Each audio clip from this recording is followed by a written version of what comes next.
All right, all right, all right. This your boy Mitch TV coming to you straight off the hip. Car Chronicles, another episode. Uh, thank you for listening to the clips on YouTube. Thank you for the 1,400 subscribers that has subscribed and watched my videos, shared, comment, and liked my videos. All right, I'm just gonna get into some sports today.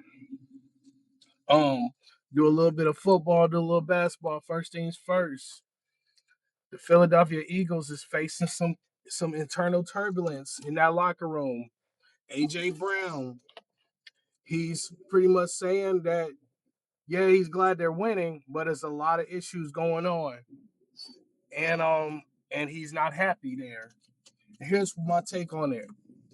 Now, if you look at sports and you watch sports, most winning teams have problems.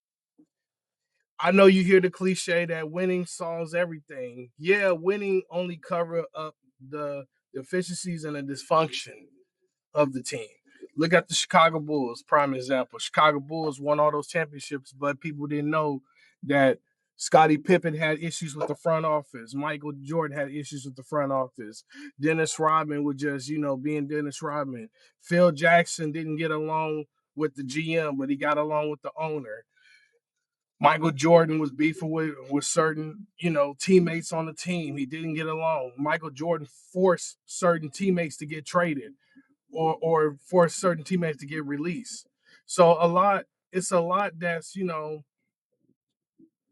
comes with winning. You can even look at those LeBron James Miami Heat teams where LeBron James and Pat Riley was bumping heads. And Pat Riley thought his dick was bigger than LeBron, so he ultimately let LeBron walk out the door and it made him look stupid. So, and then also LeBron and D Wade bumped heads the first year they was together as teammates because D Wade expected LeBron to step in as the leader, but LeBron thought D Wade was the leader because D Wade was there longer. So D Wade had to tell LeBron, "You have the keys to the franchise. You're the one that can lead us to the promised land." And that's when LeBron had to accept the challenge of being the leader. So, and you look at all those teams, even those Kansas City Chief teams where Patrick Mahomes is winning, but Travis Kelsey has his off the field, not drama, but distractions with Taylor Swift. He's all in Taylor Swift's ass, and he's in love and all of that, and production that went down. The Chiefs is hitting turmoil with wide receivers getting injured. The defense is falling off. Patrick Mahomes had to constantly restructure his contract to keep the team together, even though he's not even the highest paid player in the league. He's maybe about the 12th through the 15th highest paid player in the league. So just know all winning teams gonna have issues. Winning solves everything. So to come back to AJ Brown, he's irritated. He's frustrated. Where how you gonna win another Super Bowl if you're only averaging 3 targets a game with 40 yards of receiving yards per game? Think about it. If you watch the Philadelphia Eagles uh, games, it's been a snooze fest. Most of their games they have won with defense, and their offense was horrible. Where they had horrible offensive play, but the defense was always saving the Eagles. Now, here's the thing: what's going to happen when the Eagles go against a team like the Bills or the Rams in the Super Bowl? No, well, no, the Rams in the NFC, but the Bills or or even which is an AFC team or another good AFC team that has offensive firepower, then it's gonna be all bad. You know, the Eagles can do so much this year with Jalen Hurts. Jalen Hurts, yeah, he's not having the best years statistically, but yeah, they're winning, but they're gonna get exposed. Teams like this who perform horribly offensively, but they're top tier in defense, they always get exposed in the playoffs.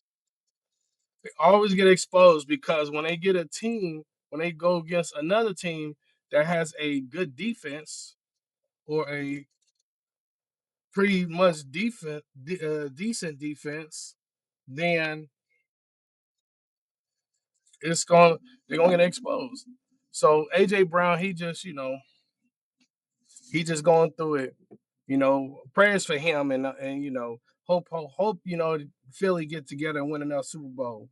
Even though my Packers is bullshitting this year, but I know Philly they're gonna be back in the big dance again. Also, we'll switch to basketball. The Dallas Mavericks finally fired Nico Harrison. Nico Harrison, a former Nike exec that turned into an NBA GM a few years ago. The man who's responsible for the Luka Doncic trade, where he traded Luka for Anthony Davis. And the whole trade became a disaster because Luka lost 50 pounds. He lost 50 pounds. Now he's playing lights out, averaging 40 a game for the Lakers, while Anthony Davis damn near blew his Achilles out. Well, he really don't have an Achilles injury. He has a severe hamstring injury. He's out maybe for I think he's going to be out for like 4 weeks, 4 to 6 weeks. And Nico Harrison, no, he knew he was getting fired. Let's just be real. Nico Harrison, we can't put all of this on him. Anytime a trade goes on, the owner always have to sign off on the trade. No GM makes a trade without the owner's approval. No GM.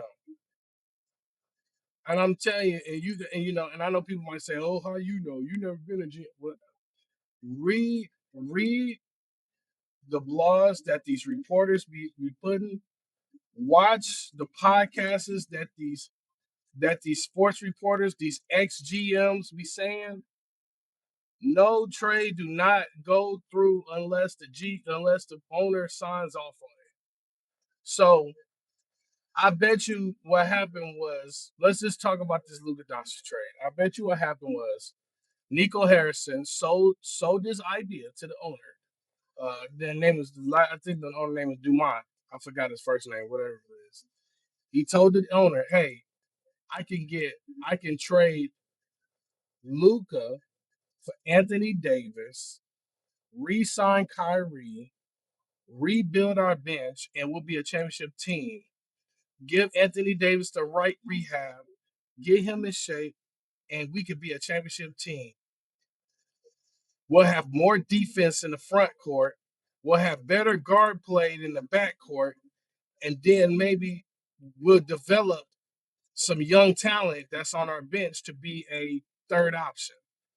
That's the idea Nico Harrison sold to the owner. And the owner, no, 9 times 10, that owner don't know shit about NBA basketball, don't know nothing about NBA basketball. Just said, "Yeah, that sounds great. Let's do it." And not knowing the magnitude of trading Luka Doncic. And then also, stuff was reported that I didn't know this. When the new owner bought the Mavs from Mark Cuban, they demoted Mark Cuban. I didn't know that because Mark Cuban was president of basketball operations, and then when they hired Nico Harrison, they demoted Mark Cuban just to be a owner. Pretty much, Mark Cuban had to shut up, go to the game, shut up, and don't say nothing. And let's just be real. Mark Cuban was a good basketball operations guy. He actually knows basketball. He was an owner. He worked in the front office. He think about it. The work speaks for itself. The Mavs went to the finals twice. They went to the Western Conference Finals maybe about 5, 6, 7 times. If I'm not mistaken, maybe about 3, 4 times they went to the Western Conference Finals, and and they won an NBA championship. They have a all time Hall of Famer, Dirk Nowitzki, which I call him Larry Bird 2.0. He's Larry Bird, but he's a 7-foot Larry Bird. That's who Dirk is to me. And And then and Mark Cuban, if you notice, when Mark Cuban drafts players, he barely he barely he he do okay, but he don't hit unless it's an obvious number one pick. But Mark Cuban, one thing he's good at signing veterans and building a team. He took that same formula, like how the Spurs have built their teams, how the Miami Heat build their teams. You get some savvy veterans that's still somewhat in their prime, but they're affordable. And you build a team around your star, and you get them to the promised land. So it's so that's how Mark Cuban usually builds his team. But when I found that out, I just said, see, that's why. Because if Mark Cuban was president of basketball operations still, and Nico Harrison was just the GM, that Luka Doncic trade would have never happened. Mark Cuban would have told Nico, "Are you drunk? Huh. Nigga, are you drunk? Are you drunk, bro? Just tell me you drunk, bro. Are you drunk?" And then that trade would have never went down. Yeah,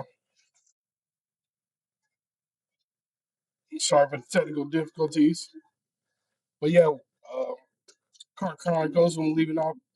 Uh, I'm picking up where I left off from. I'm talking about Dallas Mavericks. Oh yeah, when the Dallas Mavericks ownership changed, I found out that Mark Cuban was demoted from basketball operations to just being the minority owner. Pretty much take your ownership stake and shut the fuck up. And don't say nothing about the front office. That's how Mark Cuban was doing. And, and here's what I think. If Mark Cuban would have never got demoted from president of basketball operations, Luca would have never got traded. Because what Nico Harrison would have done was just would have he would have still came with that same trade idea. Hey, let's trade Luca. Mark Cuban would say, "You drunk as hell? Hell no, I'm not trading Luca." And it's crazy how the Mavs really dropped the ball. Now there's rumors out there that the Mavs are trying to call the Lakers to see if they could get Luca back. Look, the only time the Mavs will get Luca back if Luca asks for a trade and go back to the Mavs. Like let's just say this: Rob Pelinka shitting the bed and building the team around Luca. Lakers is getting put out in the first round for the next 3 years. LeBron's already gone. I can see Luca get frustrated, ask for a trade. But at the same time, Luca's not he's not cut from that cloth of players that want to win championships. He's the type you could he's kind of like everybody else, like a lot of other these new stars. They don't care about winning, they just care about playing the game and getting the money. So, they're not cut like Kobe. They're not cut like LeBron. They're not cut like Dwayne Wade. They're not cut like Jordan. They're not cut like Shaq. They're they're playing for a lot of these new stars is just playing, just for the money and the fame and all of that. So I don't see Luca getting even if the Lakers don't now. Only way Luca would get dissatisfied if the Lakers are not going to the playoffs. That's it. But while Luca's on the Lakers, they're gonna always be in the playoffs. Always. You know, it's kind of a disastrous trade. And also on the Maverick side, since Nico Harrison got fired, the Mavs are trying to trade Anthony Davis. So what was going on that end was this: Anthony Davis had a hamstring injury, and Nico Harris was trying to trade Anthony Davis before Anthony Davis got injured. And then when Anthony Davis got injured, it was in the blogs and also on the news, in the news feeds that Nico Harrison was trying to rush Anthony Davis back to the court so he could play him, get his value up, and trade him. But the team stopped Nico Harrison from forcing Anthony Davis to come back early from his injury.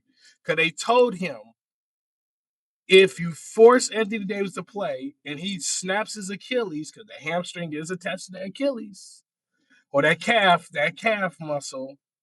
That's right, it was a calf muscle. I'm sorry. Calf strain. I'm sorry. He had a calf strain. If you if he tears his Achilles, he's done. So Anthony Davis is gonna be out for 4 to 6 weeks.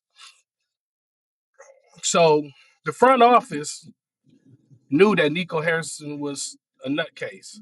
I'm gonna be real. Mavs did a horrible job with this whole Luka situation. So here's what I think was gonna happen. There's already trade rumors that Anthony Davis getting traded when he gets back into action.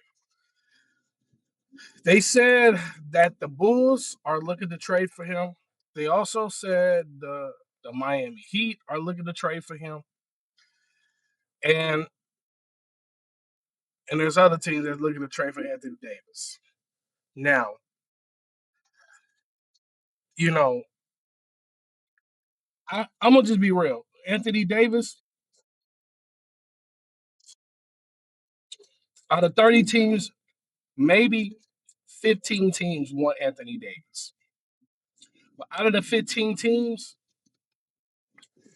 maybe 3 of those teams could trade for him, gut their roster out, and won't hurt them. Now, don't be surprised if a team like Boston get all their assets together and trade for Anthony Davis and keep Jaylen Brown and Jason Tatum.